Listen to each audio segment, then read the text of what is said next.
ఆహారాన్ని ఎలా వండితే ఆరోగ్యానికి మంచిదో మనకంటే మన పూర్వీకులకే బాగా తెలుసు.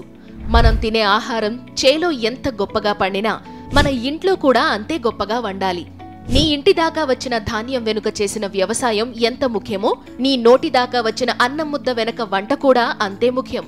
ఇప్పుడైతే మనం ఈ వెస్ట్రన్ ప్రపంచంలో మునిగిపోయి మన ఆరోగ్యానికి హాని చేసే జంక్ మరియు ప్రాసెస్డ్ ప్యాకేజ్డ్ ఫుడ్స్ వెనకాల పడ్డాం. కానీ ఒకప్పుడు మన భారతీయ ఆహారాన్ని సాంప్రదాయ వంట విధానాల వెనక కూడా మన ఆరోగ్యాన్ని పెంపొందించే గొప్ప సైన్స్ ఉండేది. మనం గమనించని మన వంటింటి హెల్త్ సైన్స్ గురించి ఈ రోజు మనం తెలుసుకోవాలి. ఇది మన బాధ్యత. ఇప్పటి ఎలక్ట్రిక్ మెకానిక్ కుకింగ్ టెక్నిక్స్ లో మనకు వచ్చే ఆరోగ్యం కన్నా అనారోగ్యమే ఎక్కువ. అందుకే మన క్వాలిటీ ఆఫ్ లైఫ్ రోజు రోజుకి తగ్గిపోతుంది. సరిగ్గా తింటే చాలు వచ్చే ఆరోగ్యకరమైన జీవితం కోసం ఇప్పుడు మెడికల్ షాపుల బయట, హాస్పిటల్ బయట వరుస కడుతున్నాం. మనకు డయాబెటిస్, బీపీ ఇలా ఎన్నో సమస్యలు వేధిస్తుంటే మన పూర్వీకులకు ఎందుకు డయాబెటిస్ రాలేదు? వాళ్లకు ఎందుకు బ్లడ్ ప్రెషర్ సమస్య లేదు? దీనికి చాలా కారణాలే ఉన్నాయి. అందులో ఒకటి మన ఆహార విధానం. మనం చాదస్తమని మరిచిపోయిన మన సాంప్రదాయ వంట విధానాల వల్లే ఆ రోజుల్లో డయాబెటీస్ లేదంటే నమ్మగలరా? ఇది నిజం. ఈ నిజాన్ని మీరు నమ్మడానికి ఇప్పుడు చెప్పబోయే మన భారతీయ సాంప్రదాయ వంట విధానాల వెనుక ఉండే సైన్స్ గురించి తెలుసుకోవాలి. మన ట్రెడిషనల్ కుకింగ్ టెక్నిక్స్ వెనుక ఉన్న సైన్స్ ఏంటో ఇప్పుడు చూద్దాం. 1. ధాన్యాలను, పప్పులను కలిపి వంట చేయడం. కిచిడి అనే పదం మీరు వినే ఉంటారు. ఈ ఫుడ్ ని పప్పులు మరియు ధాన్యాలు కలిపి వండుతారు. ఇలా చేయడం మన సాంప్రదాయ టెక్నిక్. ఈ కిచిడి లాగానే పొంగల్, దాల్ ధోక్లీ, పుట్టుకాడల, దాల్ బాటీ, ఇడ్లీ, దోశ వంటి ఆహారాల్లో పప్పులు మరియు ధాన్యాలను కలిపి ఉపయోగిస్తారు. ఇక సైంటిఫిక్ రీసెర్చ్ చెప్పింది ఏంటంటే పప్పులు మరియు ధాన్యాలను 3:1 నిష్పత్తిలో కలిపి తిన్నట్లయితే అన్ని ముఖ్యమైన అమినో యాసిడ్స్ తో కూడిన కంప్లీట్ ప్రోటీన్ మనకు అందుతుందట. అలాగే మన డయాబెటీస్ కి కారణమయ్యే గ్లైసెమిక్ ఇండెక్స్ ఇలా వండిన ఆహారాలలో తక్కువగా ఉంటుందట. 2. కిణ్వ ప్రక్రియ. మీకు అర్థమయ్యేలా చెప్పాలంటే ఈ ప్రక్రియను ఫెర్మెంటేషన్ అంటాం. అంటే పులియబెట్టడం. మన భారతీయ ఆహారాల్లో ఇడ్లీ, దోశ, వడ, పెరుగు, అంబలి వంటివి ఈ ఫెర్మెంటేషన్ చేయబడ్డ ఆహారాలే. ఇవి మన జీర్ణక్రియకు సహాయపడే ఎంజైమ్స్ ను తయారు చేసి మన గట్ హెల్త్ ని కాపాడతాయి. వీటిలో ఉండే ప్రోబయోటిక్ బ్యాక్టీరియా మన ఇమ్యూనిటీని కూడా పెంచుతుంది. పప్పు ధాన్యాలను ఇలా ఫెర్మెంట్ చేయడం వల్ల వాటిలో ఉండే మనకు హాని చేయగలిగే యాంటీ న్యూట్రియంట్లు కూడా తగ్గుతాయి. ఇక పెరుగు మన ఆరోగ్యానికి చాలా మంచిదని తెలిసిందే కదా. 3. స్టార్చీ ఫుడ్స్ ని వండి చల్లార్చడం. ఇక మన విధానాల్లో ఉడకబెట్టిన బంగాళదుంపలైనా అలాగే చిక్కుళ్ళైనా చల్లార్చుకుని ఉపయోగించడం అలవాటు. కానీ ఇలా వండి చల్లార్చడం వెనుక కూడా సైన్స్ ఉంది. ఇలా చేయడం వల్ల వీటిలో రెట్రోగ్రేడేషన్ అనే ప్రక్రియ జరిగి గ్లైసెమిక్ ఇండెక్స్ తగ్గి రెసిస్టెంట్ స్టార్చ్ టైప్ 3 పెరుగుతుందట.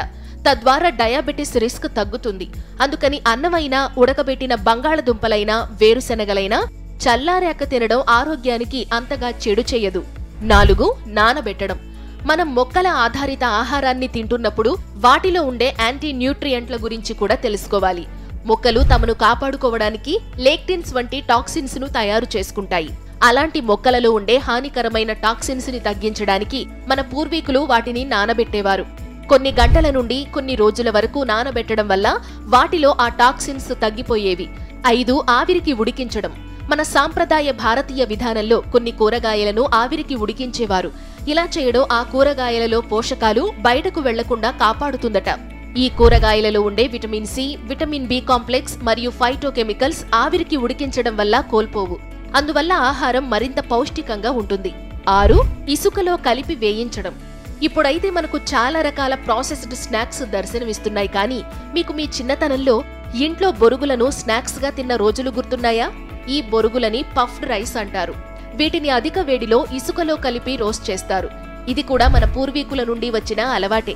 ఇలా చేయడం వల్ల వాటిలో కార్బోహైడ్రేట్ మరియు ప్రోటీన్ మనకు సులభంగా జీర్ణమయ్యేలా మారుతుందట. అలాగే ఈ ప్రాసెస్ వాటిలో ఫైబర్ శాతాన్ని పెంచుతుందట. ఇది మన పూర్వీకులు బియ్యం, గోధుమలు, మొక్కజొన్న వంటి వాటికి చేసేవారు. ఇలా చేయడం వల్ల ఆ ధాన్యం ఎక్కువ కాలం నిలువ ఉంటుందట. 7. మొలకెత్తిన విత్తనాలు. మొలకెత్తిన విత్తనాలను తినడం ఈ మధ్య మనం ఆరోగ్యం కోసం పాటించడం మొదలుపెట్టాం. కానీ ఈ అలవాటు ఎప్పటి నుంచో ఉంది. ఇలా మొలకెత్తిన విత్తనాలను తినడం వల్ల ఆ విత్తనాలలో విటమిన్ సి మరియు విటమిన్ బి ఇంకొంచెం పెరుగుతుందట. అంతేకాదు వాటిలో ఉండే హానికర ఫైటిక్ యాసిడ్ తగ్గి మనకు విటమిన్ ఏ మరియు అబ్జార్బ్ అవ్వడంలో సహాయపడతాయి. ఇది ఇప్పుడే వచ్చిన ఫ్యాషన్ అయితే కాదు, ఎప్పటినుంచో ఆచరిస్తున్న విధానం. 8 మట్టి పాత్రలలో వంట. మన పూర్వకాలంలో మట్టి పాత్రలు, ఇనుముతో చేసిన పాత్రలు మాత్రమే ఉపయోగించేవారు. ఇవి ఉపయోగించడం మన హెల్త్కి మంచి చేస్తుంది. మట్టి పాత్రల్లో వంట చేయడం వలన ఆహారం నిదానంగా ఎటువంటి పోషకాలు కోల్పోకుండా తయారవుతుంది. అలాగే ఈ పాత్రలు ఉపయోగించడం వల్ల కూడా కొన్ని పోషకాలు మనకు అదనంగా అందుతాయి. ఇంకా వీటిలో వండటానికి తక్కువ నూనె అవసరం పడుతుంది. ఇక ఇనుము పాత్రల్లో చేసిన వంట తినడం వల్ల ఐరన్ లోపం తగ్గుతుందని పరిశోధనలు కూడా చెబుతున్నాయి. మరి మన పూర్వీకులే కరెక్ట్ కదా? ఇవి మాత్రమే కాదు, అరటి ఆకులో భోజనం చేయడం, అరచేతిని తినడానికి ఉపయోగించడం, రాత్రి నుండి ఫెర్మెంటేషన్ అయిన చద్ది అన్నాన్ని ఉదయమే తినడం, ఇలా ప్రతి అలవాటు వెనుక సైన్స్ ఉంది. వాళ్ల అలవాట్లతో పోలిస్తే మనమే అనాగరికులమేమో. ఇప్పటికైనా కళ్ళు తెరుద్దాం, మన సాంప్రదాయ విధానాలలోని మంచిని గ్రహించి ఆచరిద్దాం, ఆరోగ్యంగా జీవిద్దాం.